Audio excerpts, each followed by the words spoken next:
Good morning 10th class. This is the revision video of chapter 10 that is circles. सबसे पहले हम यहाँ देखते हैं कि एक सर्कल क्या होता है. सर्कल को अगर हम डिफाइन करें तो एक पॉइंट के अराउंड एक फिक्स्ड डिस्टेंस में जब हम एक पाथ ट्रेवल करते हैं, जो फिगर हमारे पास आती है प्लेन फिगर उसे हम बोलते हैं, क्योंकि अगर आप एक्स एक्सिस या वाई एक्सिस ड्रॉ करके एक सर्कल बनाएं तो आपको उसे समझने में बहुत आसानी रहेगी क्यों हम उसे प्लेन बोलते हैं, क्योंकि जहां दो डायमेंशंस की बात होती है वो फिगर्स प्लेन फिगर कहलाती हैं. तो सर्कल हम कह सकते हैं कि एक पॉइंट के अराउंड सर्कुलर पाथ होता है जिसका डिस्टेंस उस पॉइंट से बिल्कुल फिक्स्ड रहता है, और वो पॉइंट क्या कहलाता है? सेंटर.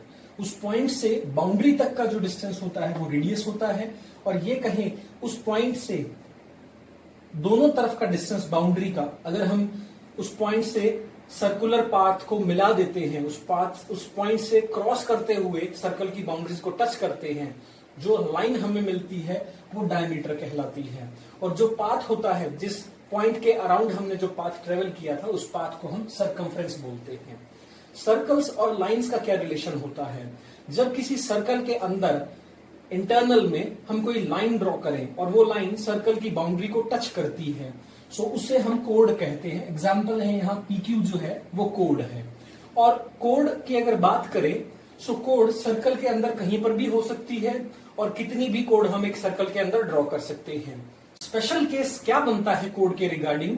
वो ये है कि कोड जब सेंटर से पास करती है तो वो डायमीटर का रूप ले लेती है, और हम इसीलिए डायमीटर को भी समटाइम्स कोड बोलते हैं, या ये कहें biggest code of the circle. अगर हमसे कोई पूछे क्या होती है तो वो डायमीटर होता है.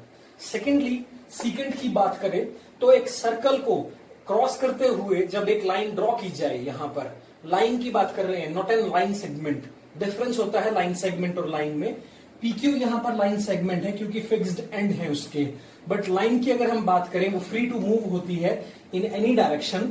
सो जब एक सर्कल के अराउंड हम एक, या ये कहें सर्कल को पास करती हुई एक लाइन ड्रॉ करें, वो लाइन सर्कल को जब दो पॉइंट्स में टच करके बाहर निकल जाए तो उसे हम सीकेंट कहते हैं. XY is the example of the secant here. Next one is tangent. Tangent वो लाइन होती है जो सर्कल को इंटरनली टच तो नहीं करती बट एक्सटर्नली किसी पॉइंट पर टच करती है. सो यहां पर अगर हम देखें MN is a tangent to the circle, और जहां टच कर रही है उसे हम पॉइंट ऑफ कॉन्टेक्ट बोलते हैं. S is the point of contact. और साथ में यहां पर अगर हम बात करें पॉइंट ऑफ कॉन्टेक्ट जो पॉइंट होता है, वहां रेडियस और टेंजेंट एक दूसरे के परपेंडिकुलर होते हैं. नेक्स्ट कुछ प्रॉपर्टीज हैं सर्कल्स की जो आपने 9th क्लास में भी पढ़ी है, और जो आपको यहां पर भी यूज करनी है just to solve the problems जो आपको सर्कल्स के ऊपर बेस्ड मिलेंगी यहां पर. द फर्स्ट वन इज, जब भी आपको एक सर्कल गिवन हो और उसमें कोई कोड गिवन हो AB, तो सेंटर से ड्रॉ की गई कोई लाइन जो कि कोड को टच करती है किसी पॉइंट पर, अगर वो लाइन परपेंडिकुलर है उस कोड के लिए तो वो उसे बाइसेक्ट कर देगी. अगर बाइसेक्ट करती है तो वो परपेंडिकुलर होगी. दोनों चीजें एक दूसरे के, आप कह सकते हैं, अपोजिट में चलती है. रिपीटिंग दिस थिंग कि अगर कोई कोड और सेंटर से आने वाली लाइन टच करती है कोड को और वो परपेंडिकुलर है तो वो उस कोड को बाइसेक्ट कर देगी. Bisect meaning two equal parts में डिवाइड कर देगी. बट अगर हम कहें कि कोई लाइन सेंटर से जब कोड तक ड्रॉ की जाए और वो उसे बाइसेक्ट करती हो, कोड को टू इक्वल पार्ट्स में डिवाइड करती हो, तो हम ये कह सकते हैं कि वो सेंटर से आने वाली लाइन परपेंडिकुलर होगी वहां पर कोड के. ये दोनों चीजें एक दूसरे के अपोजिट में होती हैं. रिजल्ट सेम होता है बट अपोजिट चलती है. सेकेंडली, अगर कॉन्ग्रुएंसी की बात की जाए सर्कल्स के अंदर, आपने लास्ट क्लास में ट्राइंगल्स की कॉन्ग्रुएंसी भी पढ़ी थी कि कॉन्ग्रुएंसी होती क्या है. जब हम ये कहें कि दो फिगर्स एक दूसरे को ओवरलैप कर सकती हैं, एक दूसरे को कवर कर सकती हैं, हर एक पैरामीटर पर एंगल्स, या ये कहें डिस्टेंस या साइड्स की बात की जाए, या ट्रैक की बात की जाए, या बाउंड्री की बात की जाए, तो हम कह सकते हैं कि वहां कॉन्ग्रुएंसी एप्लीकेबल है.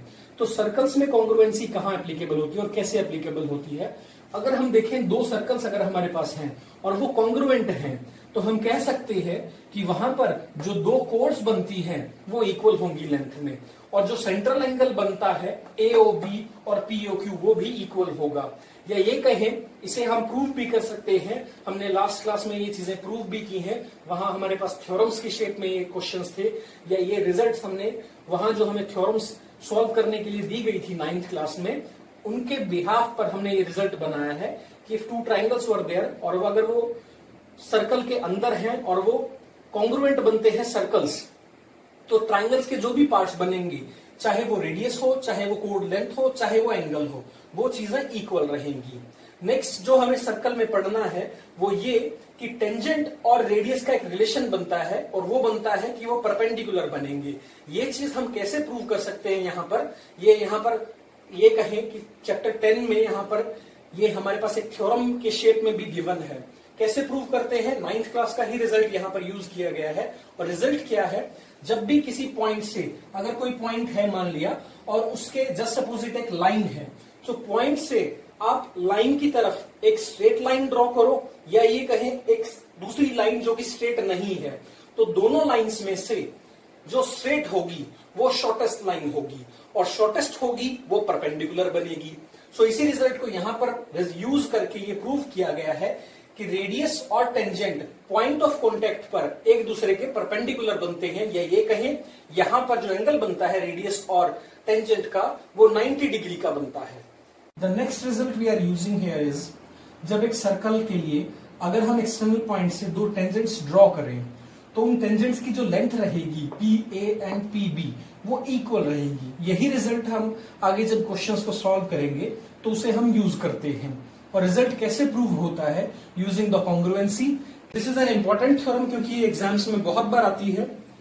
स्टेटमेंट क्या है इस थ्योरम की कि जब एक सर्कल को एक्सटर्नल पॉइंट से टेंजेंट्स ड्रॉ की जाए तो उनकी लेंथ इक्वल होगी। ये स्टेटमेंट है इस थ्योरम की। The length of tangents drawn from an external point to a circle are equal. Circle आपको गिवन है, P पॉइंट जो एक्सटर्नल पॉइंट है उससे अगर आप सेम सर्कल को दो टेंजेंट्स ड्रॉ करते हैं PA एंड PB, तो उनकी लेंथ इक्वल होगी। यहां पर हम ये रिजल्ट यूज भी करते हैं आगे क्वेश्चंस में। सो कैसे प्रूव करते हैं? PA और PB दो टेंजेंट्स हैं, O सेंटर है सर्कल का, OA और OB रेडियस बनेंगे, PO को हमने डॉटेड ज्वाइन कर दिया है। This is the construction. अब आपको दो ट्राइंगल्स नजर आ रहे हैं यहाँ पर, PAO एंड PBO। दोनों ट्राइंगल्स में कॉमन पार्ट क्या है? PO, या ये कहें OP is the common. OA क्या है? रेडियस है। OB क्या है? रेडियस है। Point A and point B दोनों जगह पर 90 बनेगा राइट एंगल, क्योंकि हमें पता है पॉइंट ऑफ कॉन्टेक्ट जो बनता है टेंजेंट और रेडियस का वो एक दूसरे के परपेंडिकुलर होते हैं। सो इसलिए हम कह सकते हैं A and B point were of right angles, या ये कहें 90 डिग्री के बनेंगे। सो हम ट्राइंगल्स लेते हैं PAO एंड PBO। दोनों ट्राइंगल्स में एंगल PAO एंड PBO 90 है, रीजन आपको पता है। सेकेंडली जो ये लाइन है कॉमन पॉइंट OP या ये कहें PO, दोनों ट्राइंगल्स में ये कॉमन आ रही है। Next OA and OB radius है, दोनों में कॉमन रहेगा। सो यहां पर क्राइटेरिया यूज हुआ है RHS, या ये कहें right angle 90, hypotenuse OP and third side. So right angle hypotenuse side RHS congruency से हम कहेंगे दोनों ट्राइंगल्स कॉन्ग्रुएंट बनते हैं। अब कॉन्ग्रुएंसी का रिजल्ट है कि वो कुछ पार्ट्स को इक्वल प्रूव कर देता है। बचा क्या हमारे पास? थर्ड साइड कौन सी बचती है? PA एंड PB, जो हम कहेंगे CP/CT से इक्वल हो जाएंगी।